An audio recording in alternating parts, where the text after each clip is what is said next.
Atlantis Life Science for a better life.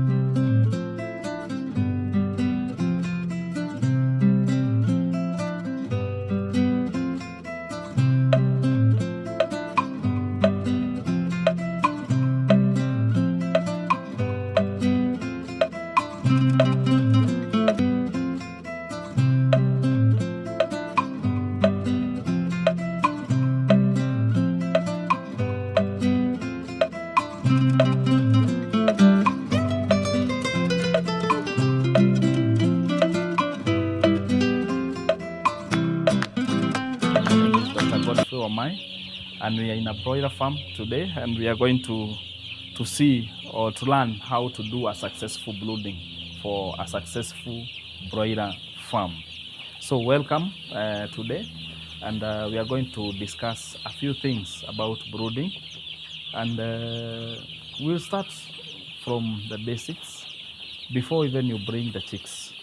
Brooding generally means taking care of the young one of a chicken from day old to around the 14 to 21 days. So it is a very critical period in a bird's life, and most of the mistakes that we do during this brooding period will really affect the performance of these birds up to maturity. So we are going to look at the various aspects to make our brooding success. And number two also is to avoid what we call the early chick mortality. Because during this early stage, this is where the farmers majorly lose a lot of birds. So we are going to see on things that we can make this brooding exercise a success. So where do we start when we start talking about brooding? It starts all the way from when you are getting the chicks from your source or from the hatchery. So it means that even before you go for the chicks at the hatchery or from the source, you have to prepare where you are going to keep these chicks, and that's where we call a brooder. So a brooding area is whereby these chicks are going to stay for the next 3 weeks, so that then from there you transition them to a whole house where they no longer need heating. Brooding, as we are saying, that is the most critical period of a bird's life. Is because number one, the immune system of this chick is not mature. So during this time is the time we are building the immune system to be able to fight the diseases that come along the way.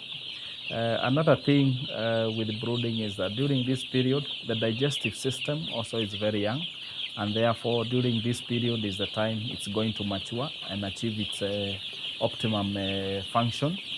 Other body organs like the heart, like the kidneys, like the heart and the lungs, this is the period that they are going to mature. So that means that once you make mistakes during this time, it will really cost that bird. And therefore, for every farmer, for every successful poultry farm, and for every successful broiler farm, then brooding period is very critical. And this is where we say that every farmer must pay key attention during this period. How do you prepare the brooding area? Before you receive the chicks, the first thing is you clean the house very well.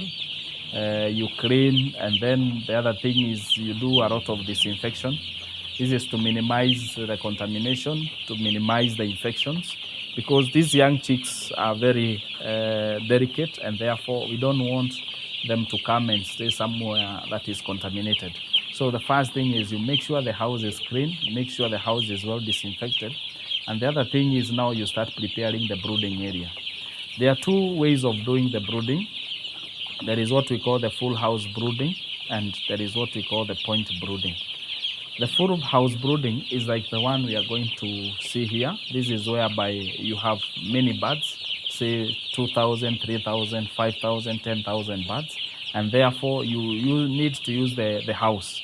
So how do you know, how do you set aside the brooding area? We say that for a full or for a whole house brooding, you set a third of the area. That is where you are going to do the brooding area. Therefore, you cut all the corners, make sure the area is well secure. And the other thing is you have to put what we call the sawdust or the wood shavings, so that at least the bird will be able to get the warmth, not only from the the heat source and also from the ground, because the wood shavings will have been heated, and therefore the chick will be getting even the warmth from the ground.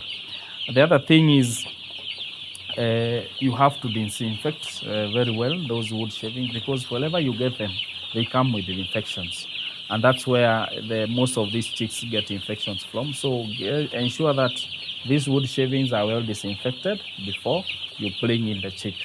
Another thing that you need to do before you bring in the chicks is that we say that the house must be well ventilated. It must have the open sides. So that means that you have to cover the open areas. And usually recommend you use the bags, the gunny bags or the ngunias. Don't use polythene, because there will be no flow of oxygen or flow of air. So we recommend you use these bags, because there will be a good flow of air in and out of the brooding area. The other thing is, whenever you are putting on these curtains, usually we say that you fix them at the bottom, and then at the top you hook, because along the way, even during the brooding period, we'll need some warmth, yes. We'll also need some good fresh air or good flow of air. That means that whenever we need the air, and also we need to balance with the heating, then we need to roll these curtains downwards, not upwards, but downwards. That is the best practice. Another thing that you need to ensure it's in place before you bring the chicks is what we call the heat source. The heat source, this is where we are going to get the heat, so that our chicks are kept warm. So there are different ways you can do the heating. Number one, you can use the jikos, like the one you see in this farm. You can use either the gas, so you can use any source of heat. But now what you need also to check is that for those people who are using the jikos, you have to ensure that the charcoal is well lit, because you don't want to get carbon poisoning from the charcoal, or from the the charcoal that is not well burnt. So ensure you have the heat source. Another thing that you have to put in place before you bring the chicks is the feeders and the drinkers. Remember, these chicks are very young, and therefore you need to use the chick drinkers and also the chick trays. You'll see the chick trays here, and you see the chick drinkers. For each chick tray, usually we recommend around 80 chicks. So if you have 1,000, then you will need to divide by 80, so that you can be able to know the number of trays that you are going to keep.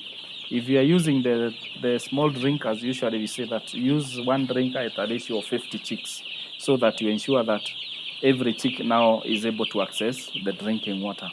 Another thing is that on this, remember this chick, when you bring it at the farm, the chick does not know how to feed. So you want to encourage feeding, early feeding for these chicks.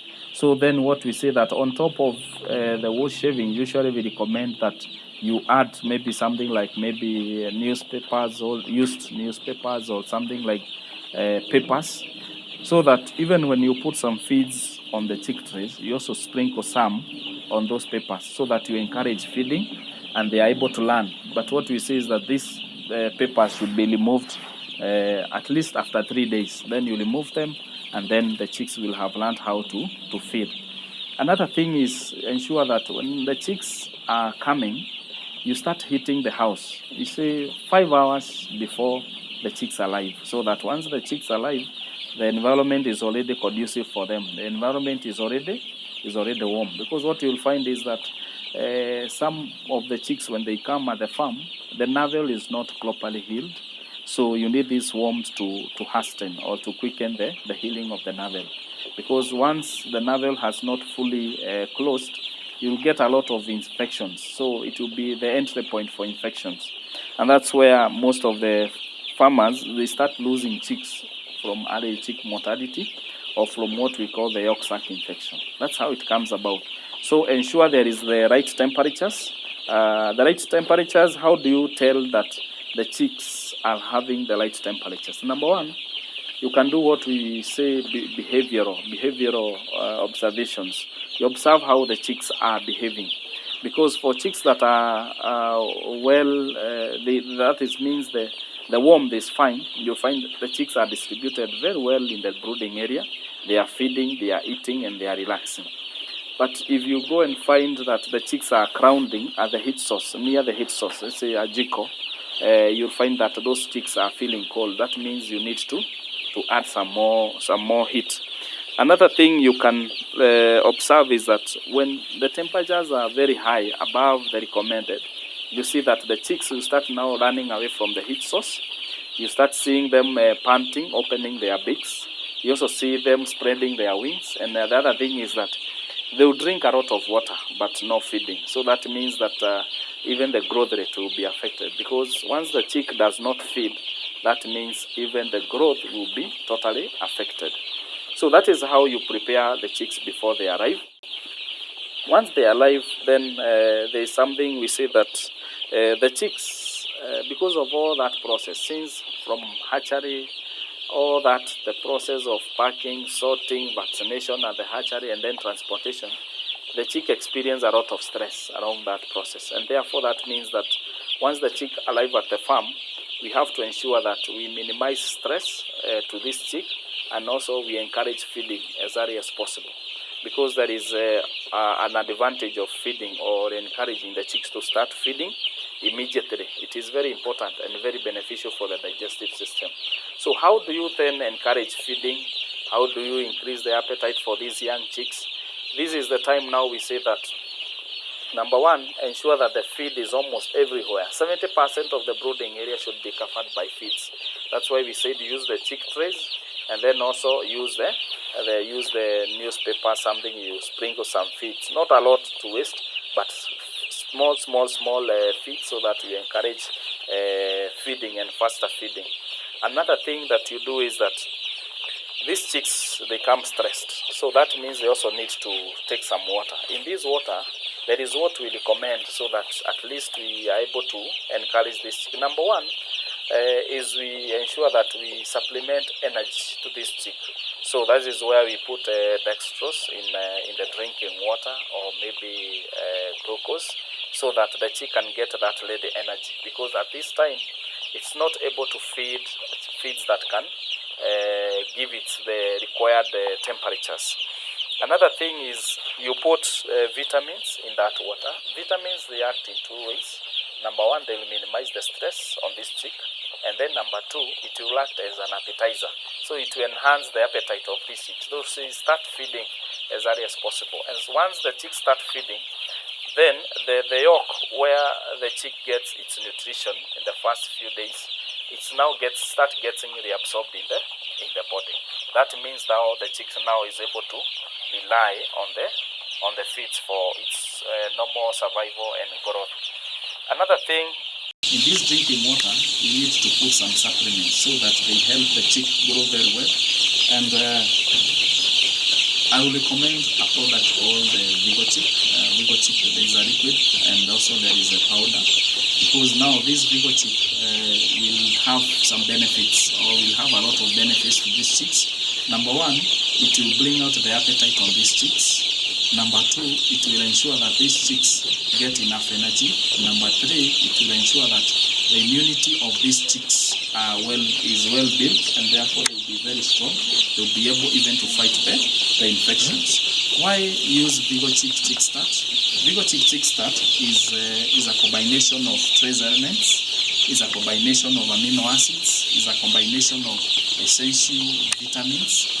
And therefore, these ones will really help in developing the chick at such an early age. Another thing that you'll find in Vigochic is that we have what we call the omega-3 and omega-6. These will really also help in building the immunity of this chick. So we usually recommend that give Vigochic Chick Start from day 1 up to around day 7.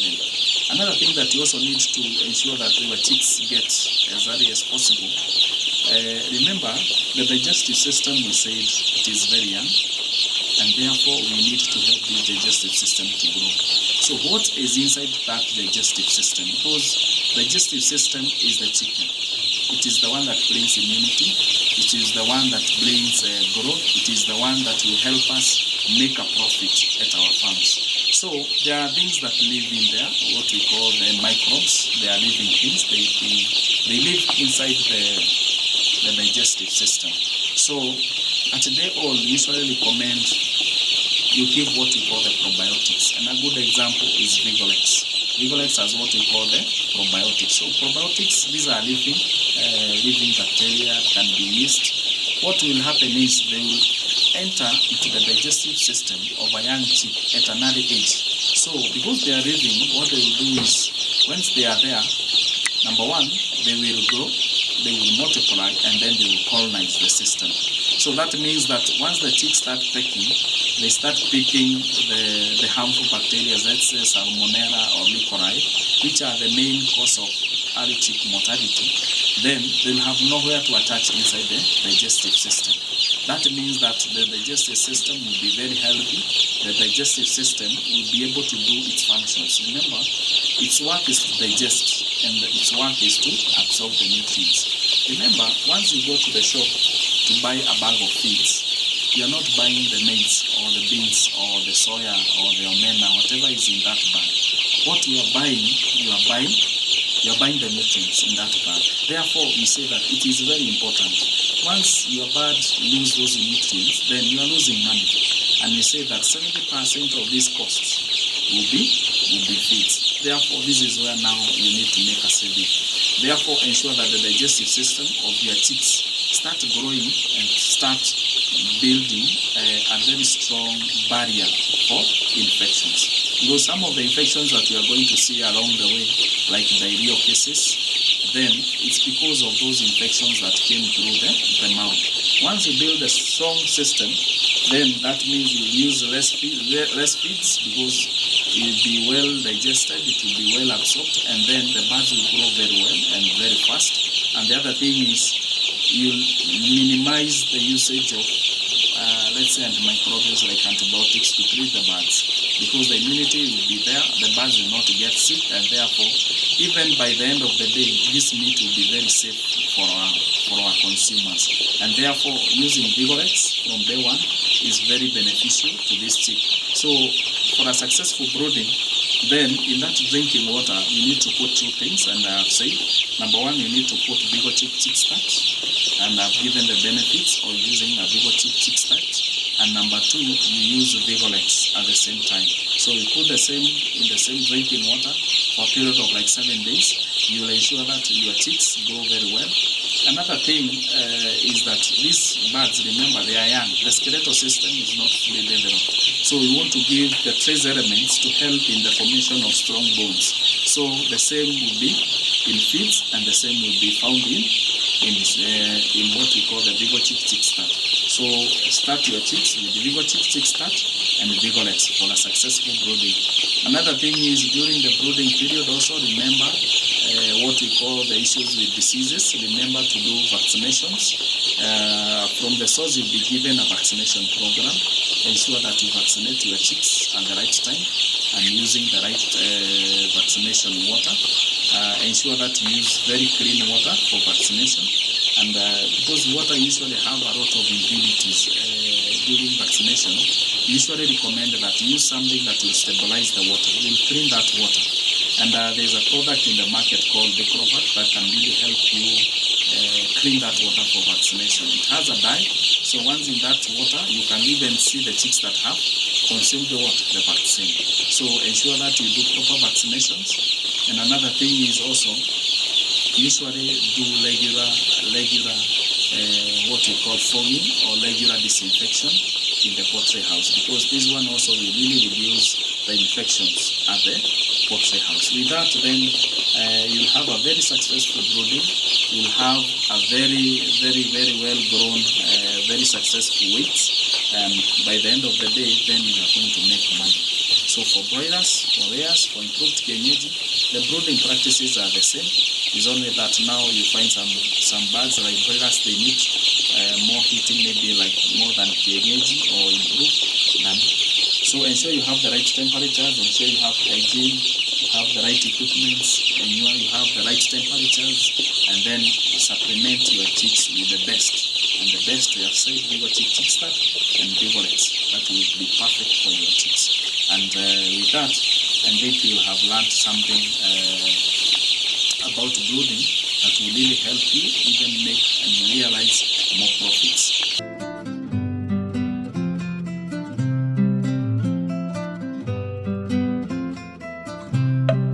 Atlantis Life Science for a better life.